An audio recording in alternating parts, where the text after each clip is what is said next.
In the quiet village of Amuaka, where dust rose with every passing footstep and life moved at the rhythm of hardship, Chinedu was different. While other boys chased footballs across open fields, he chased knowledge with a hunger that refused to be silenced. At night, when darkness swallowed the village, he sat outside their small mud house, reading under a flickering kerosene lamp. His mother often watched him from the doorway, her tired eyes filled with both pride and worry. She sold vegetables in the market, waking before dawn and returning after sunset, yet somehow, her son still found the strength to dream. Chinedu wasn't just studying, he was fighting. Fighting against poverty, against limitation, against a future that seemed already written for him. School was the only place where Chinedu felt powerful. In a classroom with broken desks and cracked walls, his mind soared beyond borders. Teachers admired him, often whispering that he was too big for this village. But admiration didn't pay fees, and brilliance didn't buy books. At home, reality was harsher. Meals were uncertain, and sometimes, he studied on an empty stomach. Yet he never complained. Instead, he promised himself something quietly. One day, he would change everything. Not just for himself, but for his mother, for his family, for the village that had given him nothing but struggle. The turning point came unexpectedly. A national scholarship exam was announced, offering a chance to study in Lagos at one of the most prestigious high schools in the country. For many, it was just another opportunity. For Chinedu, it was escape. He studied harder than ever before, borrowing books, asking questions, sacrificing sleep. When the results came, the entire village gathered around the only phone that received the message. Chinedu had not just passed, he had ranked among the best in the country. That day, hope entered Amuaka like a storm. The celebration was loud, but beneath it lay fear. Lagos was not just another place, it was another world. His mother worried endlessly. How would he survive there? What if the city swallowed him whole? But Chinedu had already decided. This was his chance, and he would not let fear steal it from him. With a small bag, a few clothes, and his mother's tearful prayers, he boarded a bus to Lagos, leaving behind everything he knew. Lagos hit him like a wave. The noise, the traffic, the towering buildings, it was overwhelming. People moved fast, spoke fast, lived fast. There was no room for hesitation. When he arrived at the school, the difference was clear. The buildings were massive, the classrooms modern, and the students different. Their clothes were expensive, their confidence intimidating. Chinedu immediately felt out of place, like a stranger in a world that didn't belong to him. The first day of class was brutal. His worn-out shoes and simple clothes drew attention. Some students laughed quietly. Others didn't bother to hide it. For the first time in his life, Chinedu felt small. But then something changed. When the teacher asked a difficult question, no one answered, except him. His voice was calm, his answer precise. The room fell silent. In that moment, respect began to replace mockery. That was when he noticed her, Adiz. She sat at the front, elegant and composed, her presence commanding attention without effort. Everyone seemed to orbit around her, yet she remained distant, almost untouchable. Their first interaction was cold. She glanced at him with mild disinterest, labeling him instantly as another scholarship student. Chinedu, in turn, saw her as privileged and arrogant. Neither of them knew that their lives were about to collide in ways they could never imagine. Fate pushed them together during a group assignment. At first, it was chaos. Adiz was used to control, while Chinedu refused to be overshadowed. Their arguments were sharp, filled with pride and misunderstanding. But beneath the tension, something else was forming. They challenged each other, pushed each other, and slowly, unknowingly, began to respect each other. It was no longer just rivalry, it was connection. One afternoon, Adiz found him studying alone under a tree. There was something different about him, something real. She sat beside him, breaking the silence with a challenge. They debated for hours, exchanging ideas, testing each other's limits. For the first time, Adiz felt seen, not as a rich girl, not as someone's daughter, but as an equal. And Chinedu realized she wasn't as shallow as he thought. Their friendship grew quietly. They began studying together, sharing thoughts, laughing at small things. For Chinedu, it was new, this feeling of belonging in a place that once rejected him. But beneath it all, something deeper was growing. A connection neither of them fully understood yet. And far away, in the quiet village he left behind, a storm was beginning, one that would soon test everything he was becoming. Days turned into weeks, and what started as rivalry slowly became routine. Chinedu and Adiz now spent most afternoons together in the school library, surrounded by silence and the soft turning of pages. Their conversations were no longer battles. They were exchanges, layered with curiosity and an unspoken comfort. Yet, Chinedu remained careful. He knew the gap between them was more than just personality, it was class, background, and reality. While Adiz spoke casually about vacations abroad, he calculated how long his mother's last money would last. Still, when she laughed, something inside him softened in a way he couldn't explain. Adiz, on the other hand, found herself drawn to him in ways that confused her. She had grown up surrounded by wealth, attention, and expectations, but none of it felt genuine. With Chinedu, things were different. He didn't try to impress her. He didn't fear her. He simply was. One evening, as they walked across the school compound, she asked about his life back home. Chinedu hesitated, then spoke about hunger, about loss, about resilience. For the first time in years, Adiz felt something real, something heavier than comfort. That night, Adiz couldn't sleep. His words echoed in her mind, breaking through the carefully built walls around her heart. She realized something uncomfortable. She had everything, yet felt empty. He had nothing, yet carried purpose. Meanwhile, Chinedu lay awake for a different reason. He knew he was getting too close. Feelings were dangerous distractions, and he could not afford distractions. Not when his entire family depended on him. The next day, everything shifted subtly. Their eyes lingered longer. Their words carried weight. Even silence between them felt full. During a class presentation, Chinedu stumbled slightly, not from lack of knowledge but because Adiz was watching him differently. Not as a rival, not as a classmate, but as something more. And that realization unsettled him. Then came the call that changed everything. It was late evening when his phone buzzed. His mother's voice came through weak and strained. She was sick, very sick. The little money they had was gone, and the local clinic couldn't help anymore. Chinedu's world froze. The distance between Lagos and his village suddenly felt unbearable. For the first time since arriving, fear gripped him completely. The next few days were a blur. He tried to focus in class, but his mind was elsewhere. Every second felt like a countdown. He couldn't stop. Adiz noticed immediately. His silence was different now. He wasn't just quiet, he was breaking. She tried to reach him, but he kept pushing her away, afraid that letting her in would expose how helpless he truly felt. Back in the village, his mother's condition worsened. Calls became shorter, her voice weaker. Relatives began to whisper about the worst. Chinedu started calculating school fees, medical bills, transport costs. The numbers didn't make sense. There was no way he could solve this through honesty and patience. Time was something he didn't have. One afternoon, Adiz confronted him. She cornered him behind the library, her voice firm but gentle. "Talk to me," she said. For a moment he resisted. Then, like a dam breaking, everything poured out. His mother's illness, the money problems, the fear of losing everything. Adiz listened, her heart tightening with every word. This was a reality she had never truly understood until now. Without hesitation, she offered to help. "My father can take care of everything," she said. "Your mother will get the best treatment." To her it was simple. Money solved problems. But to Chinedu it was not simple at all. Accepting her help felt like surrendering his dignity, like admitting he couldn't stand on his own. He refused. The words came out sharper than he intended, cutting through the fragile moment between them. Adiz was stunned. She had never been rejected, not like this.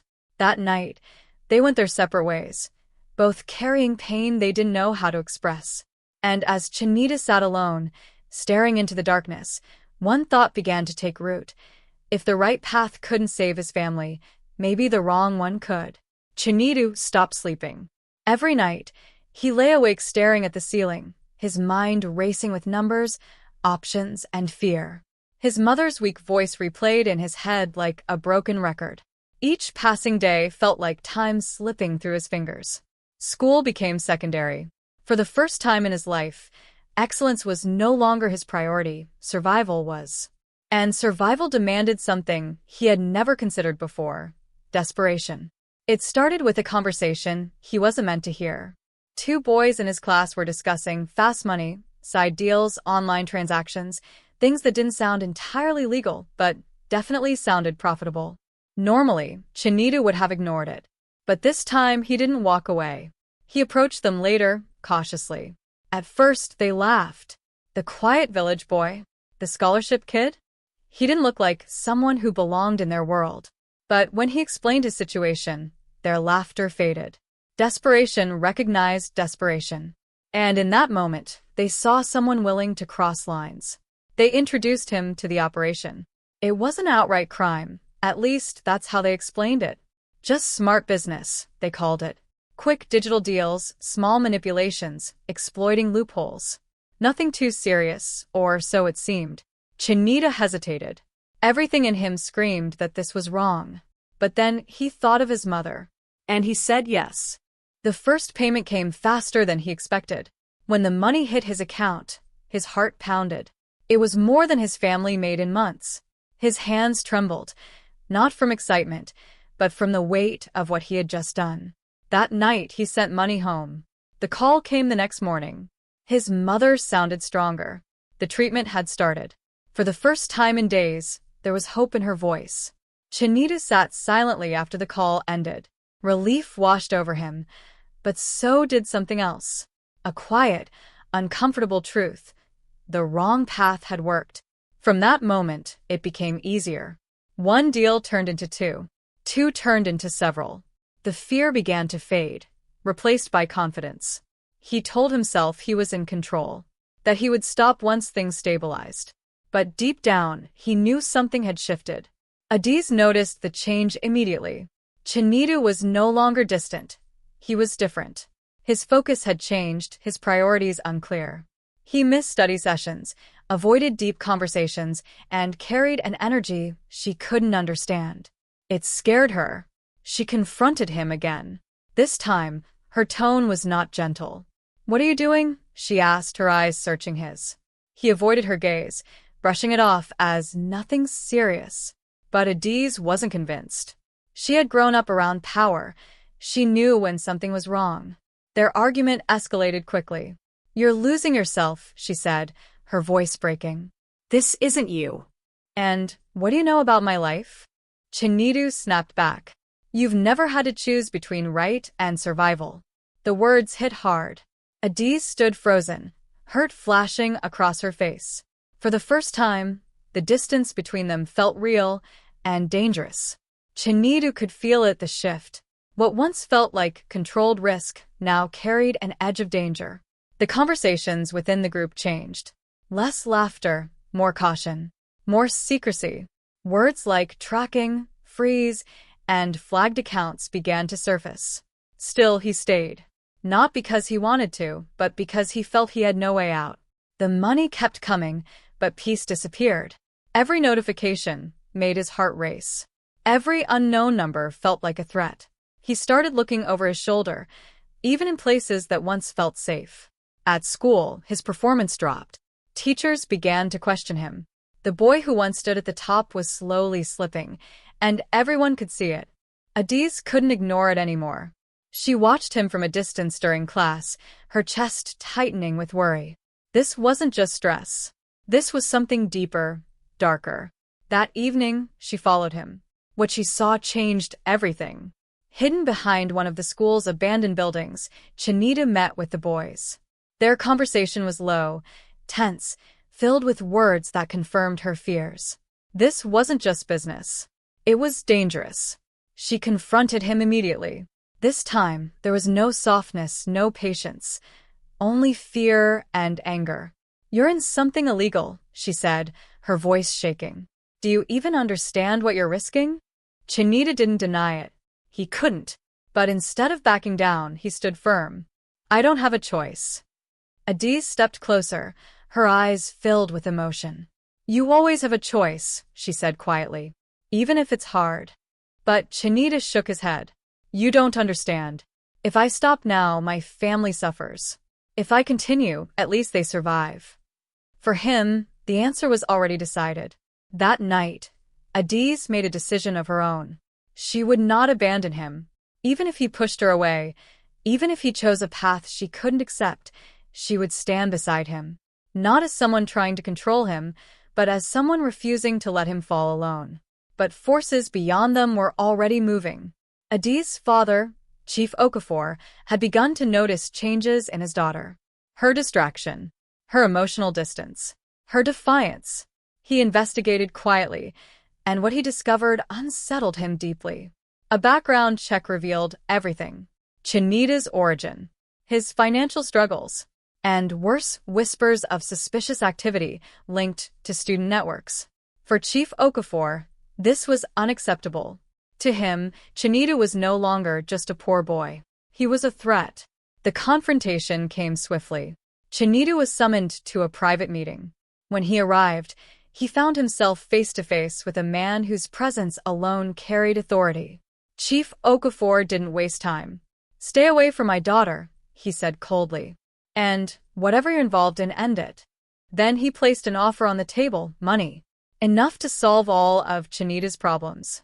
But it came with a condition. Walk away from Adiz forever. Chinita sat in silence long after Chief Okafor finished speaking. The room felt heavy, suffocating even. The offer lay before him like a lifeline and a trap. The amount was more than he had ever imagined. Enough to clear his family's debts, secure his mother's treatment, and guarantee their survival. But it came at a cost he wasn't sure he could pay. That night, he walked alone through the quiet streets of the school compound. Every step felt like a battle between his heart and his responsibility. Adiz's voice echoed in his mind, reminding him of who he used to be. But his mother's fragile voice followed closely behind. One represented love. The other represented survival. Adiz sensed something was wrong. When she found him the next day, his eyes avoided hers. The warmth between them had faded into something distant, something cold. "What happened?" she asked softly. Chinita hesitated, but not for long.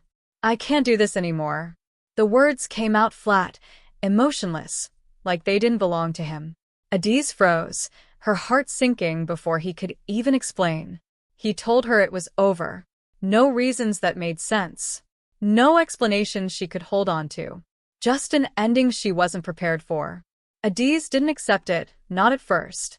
She demanded answers, her voice rising with emotion. "This isn't you," she said. "You don't just walk away like this." But Chinita remained firm, even as his heart shattered behind the walls he had built. When she realized he wasn't changing his mind, something inside her broke. The tears came, not softly, but painfully. This wasn't just heartbreak, it was betrayal. The boy who had once stood for integrity had chosen something else. And she couldn't understand why. Chinita walked away. Each step felt heavier than the last. He didn't look back, not because he didn't want to, but because he knew if he did, he would never leave. That was the moment he made his choice. And there was no going back. The money came quickly. Chief Okafor kept his word. The funds were transferred, and Chinita immediately sent a large portion home. His family's problems began to disappear almost overnight. But peace did not follow. At school, everything changed. Chinita became a shadow of himself, quiet, withdrawn, disconnected. He no longer engaged, no longer competed. The fire that once defined him had dimmed. Students noticed. Teachers worried. But no one understood. Adiz changed too. She buried herself in her studies, her achievements rising even higher than before. To the outside world, she looked stronger, more focused, more composed. But inside, she carried a silence that nothing could fill. And though neither of them said it, they both knew the truth. They had chosen different paths. Time passed, but not in the way either of them expected. For Chinedu, days blended into each other, filled with routine but empty of meaning. His family was safe now, his mother recovering, the debts gone. But instead of relief, he felt a quiet emptiness that refused to leave. He had solved the problem but lost something far greater in the process. Adiz, on the other hand, transformed her pain into purpose. She became sharper, more focused, channeling every emotion into excellence. Teachers praised her. Students admired her. She had become everything her father wanted. But in quiet moments, when no one was watching, she still felt the absence of something real, something she once had and lost. One afternoon, Chinedu received a message from home. His mother was fully recovered. Her voice, once weak and fading, now carried strength again. She thanked him, called him her hero, her pride. He smiled, but it didn't reach his eyes. Because deep down, he knew the truth. He had paid for that victory with something he could never replace. The school announced a major academic event, an inter-school competition that would determine scholarships and future opportunities. For the first time in months, Chinedu felt something stir inside him, a reminder of who he used to be, of what he once stood for. And quietly, he made a decision. He would fight again, but this time, the right way. He returned to his books with intensity. Late nights came back. Focus returned. Discipline followed. Slowly, the old Chinedu began to re-emerge, not driven by desperation this time, but by purpose. People noticed. The boy they thought was gone was rising again. Adiz noticed too. At first she tried to ignore it, but it was impossible.